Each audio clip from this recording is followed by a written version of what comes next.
Have you ever wondered if there's something missing in your contract, whether it's for hair services, whether it's color, cutting, or even bridal or on location hairstyling and makeup?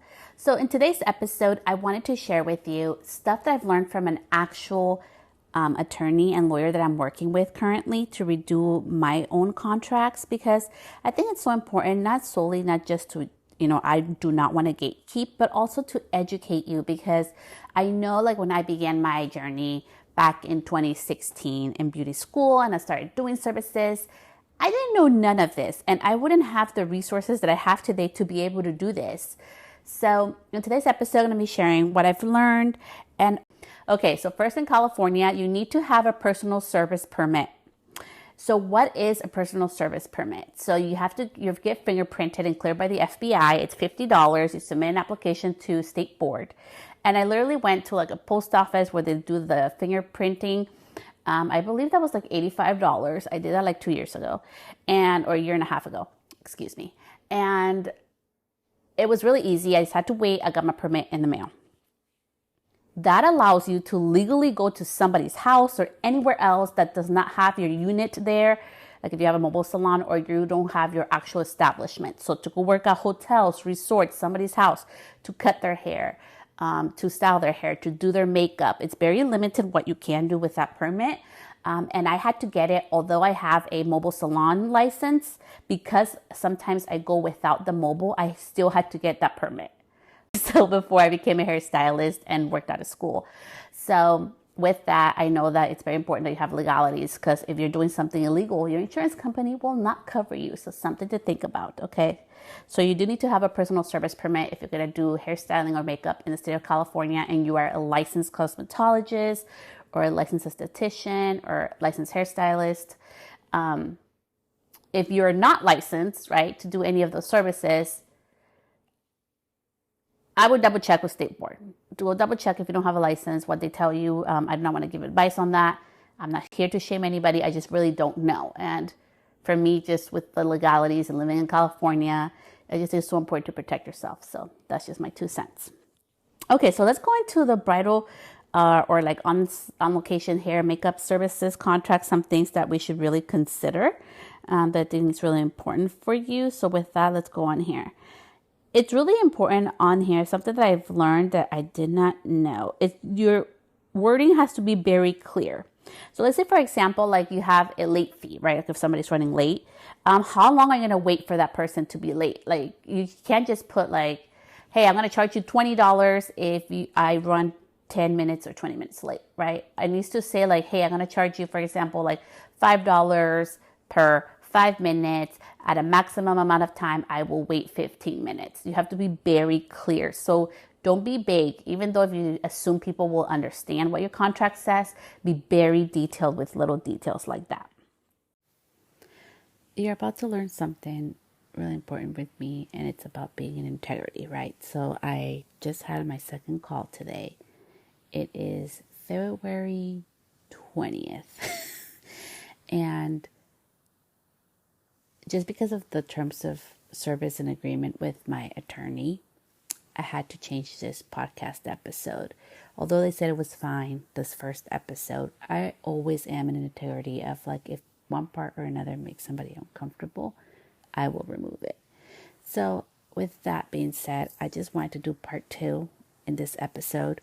If you got the first, it's great. I'm just going to be going more into like what I've learned. Again, this is not legal advice. It's just my experience. And I really think it's really important that you spend the money for your business, spend the money for your state where you live at, and the type of business that you have, because we all have different type of businesses. So I really wanted to emphasize this 10 points, some additional 5 things I learned today, which is going to be super valuable for you.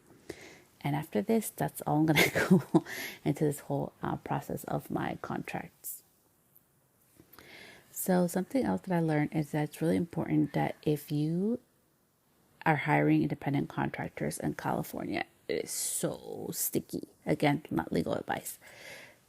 You cannot tell them like what to wear. You cannot have them, hey, I work for team ABC. Like, no. Like, they have to be their own sole proprietor to their own business separate from you. So it's very important that that's very clear, because I know a lot of businesses that don't do that. So it's very important that you do that. There was so much, so I want to talk about that. So in your Instagram, on social media, or your website, be very careful on all that wording. Let's see, what else did I learn? So today on my call, I also learned, if you didn't listen to the first podcast episode on this, that our brides know that if they're going to work with the main stylist, when somebody's going to work with me, they know what they're getting, and they were expecting to pay more than they would with my assistant. And that's not to like shake you on your pricing. It's just really to be mindful of that, right? I will be changing my business model after today's call. It was very eye-opening for me. And that's why I say, like, it's so important that you talk to somebody who knows your business, because what works for me is not going to work for you, even if you're in California, because you and I probably don't have the same business model.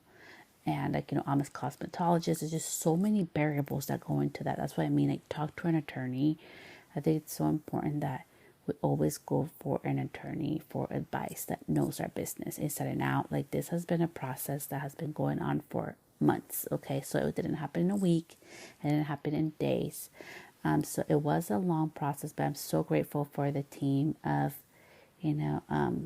amazing attorneys that happen to work with me on intellectual property, on contract law. I'm not giving any names. On just employment law, different things. It was just so amazing to have all four of them to really help me. So I really appreciate them. And with that, after really emphasizing the importance of having somebody actually look into your business, these are the other points I want to drive home today and things that I've learned.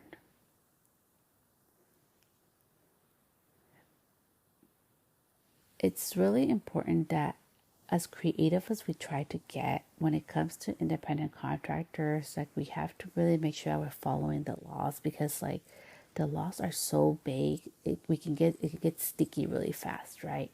So if you ask me, Celeste, what would you do in this instance? I just think it's so simple. Like, for me, and it's being transparent here, I have no wants or needs to have a big team, or even have a team. Like, no. It's just not something in my business model or in my future. I've never wanted. I've talked about it before in the podcast episode, that I've never wanted to own a salon or have a salon. I literally have my mobile salon because I wanted to have my own space to work out of that I own in an affordable way. So this is what I mean. Like, you really have to start thinking, if you want to have like a team, or you want to work with other independent contractors, or you want to start doing like, wedding or bridal services, like, what is your business model going to look like? And I really want to open your heart and mind into doing something that fits best for you and is going to protect you in the long run. So like I was saying, my business model is like really about to change, and it's going to be okay. Like, I know it's going to be a little shift and a little transition, but it feels really good to me where I'm going next. So I really want to welcome you, that when you learn the legalities, or if you learn something, you talk to an attorney or to review your contracts and everything, that you have an open mind of like, hey, I may have to shift and tweak a couple of things, but this is going to be for the best for you in the long run. Tip number 4 for me would be that I learned today. I learned so much. It's just like the importance of being very transparent. I really wanted my contracts to be very like easy to understand. And as I give you this information, I please beg you, do not do an inquiry form just to try to get my contract, because it's not going to work. And number 2, that's a waste of my time. So please don't do that. I really want to help you, just sharing my experience of what I've learned. But it's really important that you hire somebody to really look at your business model and what will work best for you, and you're protected in what you're doing. So something that I just really learned is that, and I really appreciate the team of people that I had working alongside with my ideas and everything that I needed to make very clear was that I wanted the contract to be able to be understand in simple terms and then really go in depth of what that meant. And they were able to do that. So like if you end up hiring somebody to review your contracts, they can do that. It's going to be a longer process.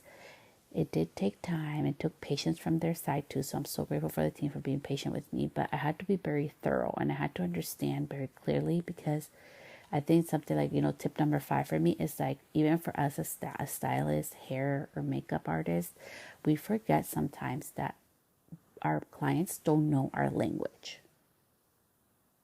And I think it was such a beautiful example for me that I learned today, as I'm recording this, is that I didn't understand a lot of things that they were talking to me about. So I would have to like interrupt and ask, like, what do you mean? And what does this part mean? And this part is confusing me. Is this what I'm understanding? Does that make sense? And it was all back and forth. So don't be scared. Tip number 6, don't be scared to ask questions, like what's going to be covered, what's not going to be covered, right? The other thing, like, which I have been very thorough about, and just like with contracts, especially with wedding contracts, like I say, it's so important that you do have like, it's very clear expectations of like, like on mine, I have like, when's the start time? What's the end time? Like what are the services that you're going to be performing? Like everything's very detailed. And I think that's really important. I already had that in my contract, but just more emphasized if just reviewing my final contracts today, that it's really important to be very like specific on what you're doing, what's covered on there, right? And to really be very thorough on that. So that's very important.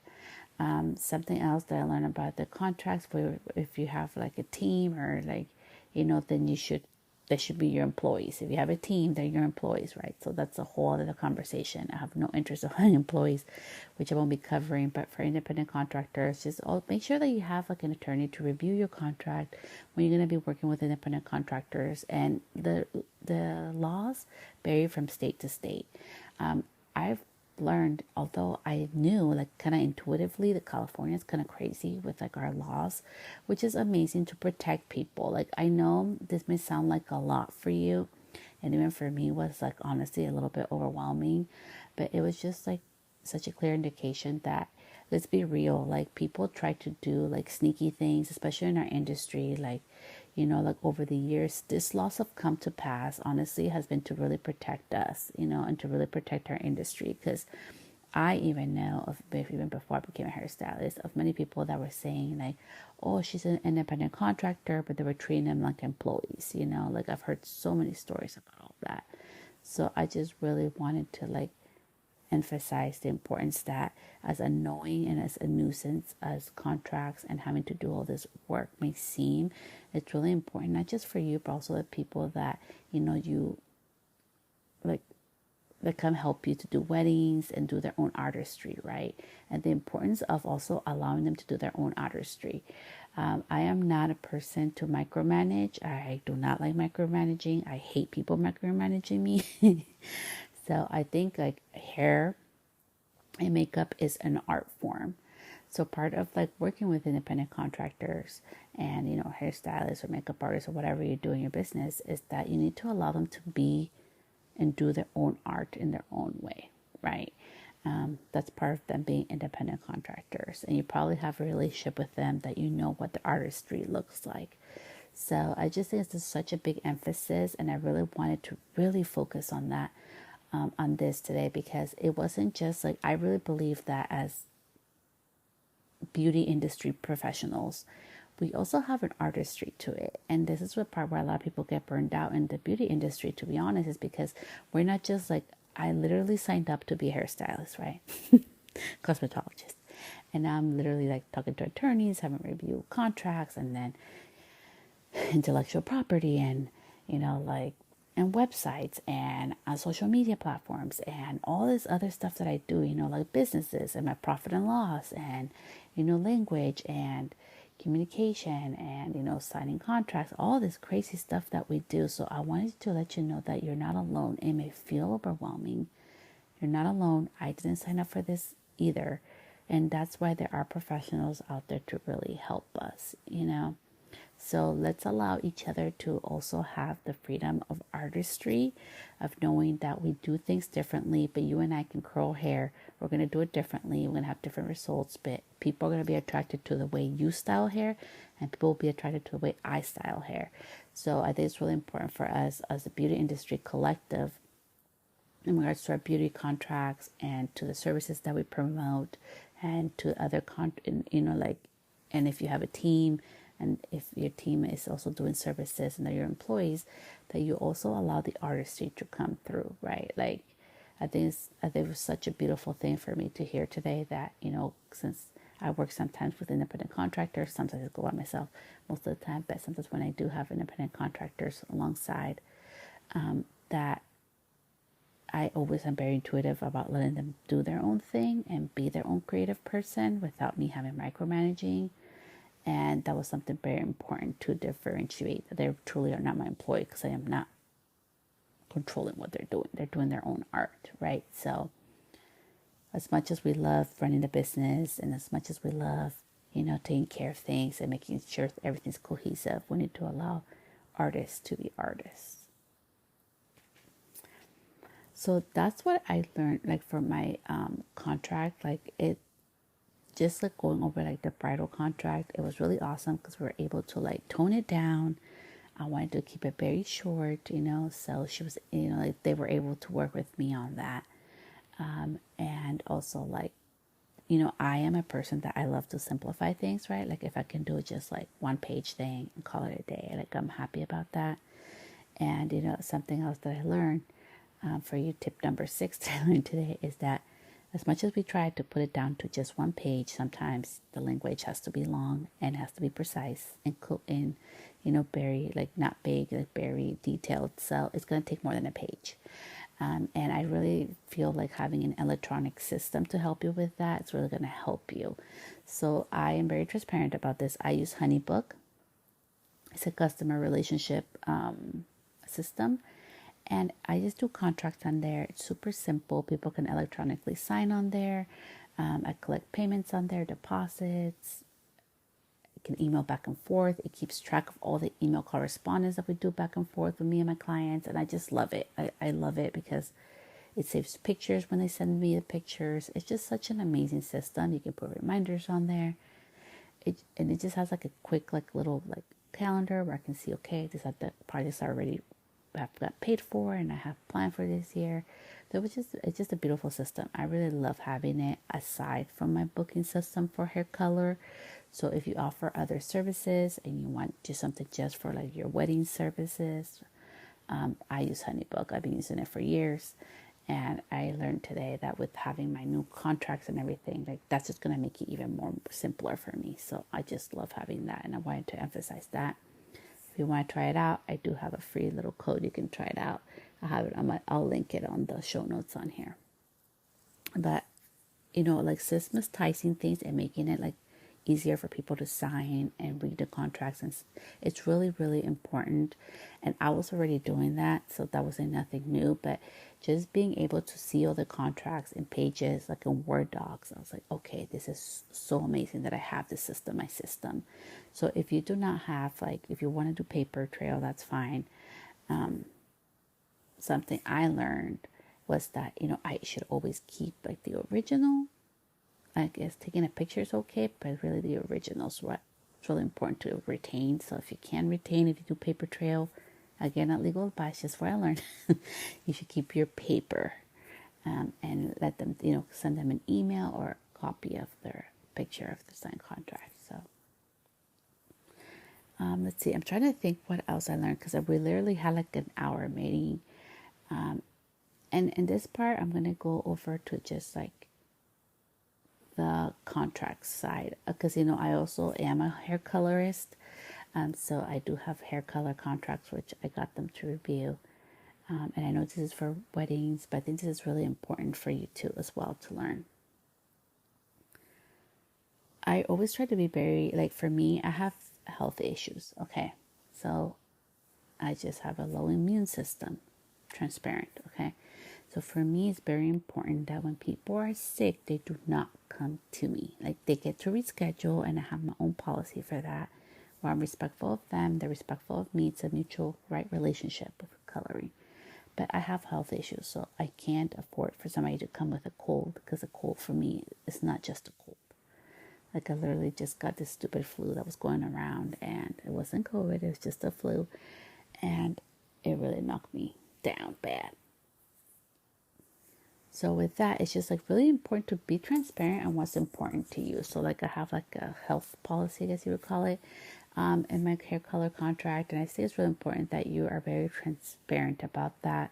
I was very transparent in that with my services, and also very clear, right? Like if you do any type of like, you know, color correction or any type of like hair repair stuff, like what can your client expect? Right, I think it's very important, like something that was even more emphasized, and I was very impressed with the amount of detail that was on there, and that the team that I worked with was so open to actually listen to me and take into account what I was saying. Was that I wanted to be very like clear for my client and clear for me about each other, like what the expectations are, right? What can they expect? I'm not a miracle worker, because sometimes I'll be honest, sometimes like like we see results, and I love doing before and afters, but we can't do that for everybody, right? There's a point where hair is beyond repair. So that was very important to me, and I put that on there. And just like always, like make sure that you have your client's consent on how you're going to be using things. I think something that I learned today, even though like I'm working with this team, and this whole thing's going on with that you can't just expect people to like be okay with things. And like they were fine with the first podcast, but I just decided to redo it, because I'm like, okay, I want to be in integrity. And if something feels a little uncomfortable, and like like I can't mention like the full name of people that I work with, or like the agency I work with, that's totally fine. Like I'm not sad about that. I just want to be respectful of that, right? And that's why in all of mine, even before I hired a team for the years, I always had this part where it says like, give me consent to share the photos and videos on here. So be very mindful of that. Make sure that you have that, and be very respectful of what your clients' needs and what they agree to, right? Because not all clients want to be on social, and I really wanted to emphasize that. I know we live in a world where social media is so important, right? I literally share clients, they give me the consent, but they do not want their voice, they do not want their face on there. And I respect that. I still can show before and afters on the whole process without having to show somebody's face. Is it ideal? Is it what's trending? No, but I don't care about what's trending. I think it's so important as business owners and as part of being a beauty industry that we also respect our clients' needs and wants. Because they are paying for a service. Like for me, I will always be respectful and mindful of that, because they are paying for a service, and I want to be mindful of that. So I just really wanted to say a huge thank you for the team, for the legal team that's helped me. They're all so awesome. And I really hope that this episode like really, really helps you to really like look at your contracts, look at your states. Like, don't be scared of contacting state board. Like, I don't have all the answers. I never do. But when I'm curious, I contact state board and I ask them. And they're supposed to be there to help us, and if we need clarity, they can give that and provide that to us, right? So I just really wanted to just emphasize the importance, like if you have any questions about like what's the legality, like what do I need to do, is this okay, contact state board. And if state board can help you, they'll be able to guide you to where to go to get help, or maybe like if it's time to get an attorney to review all that for you. There's like amazing resources, like there's a small business, I think SBDC here. Let me look it up right now before I give you the wrong information. We're gonna go on Google my friend. So it's the small, let's see, Yeah, it's SBDC. So it's like small business. Let's see here. I want to give you the right information. Yeah, they have like California SBDC, like where I live. And they have like really like amazing, like cool, like free resources that they can give you.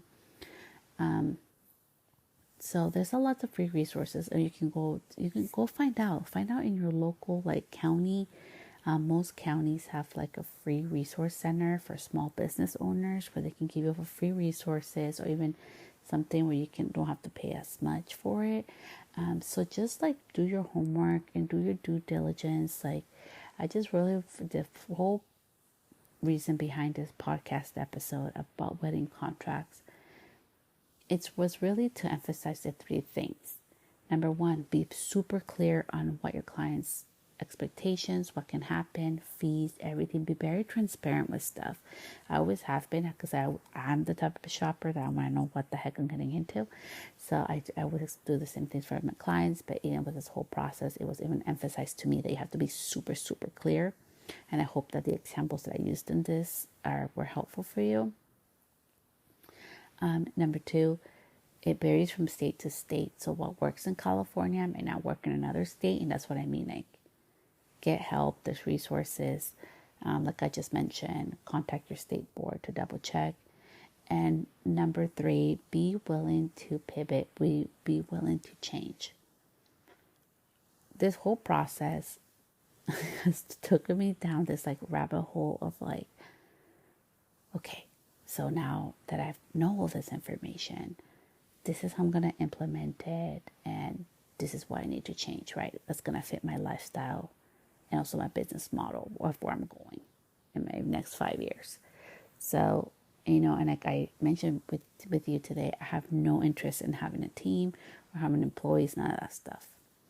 So my business model may not work for you.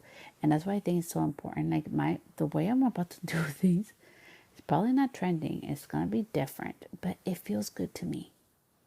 And it's going to be what's best for me. So I want to welcome you to we get into this industry sold that this is what they told me. This is how they got me into this industry.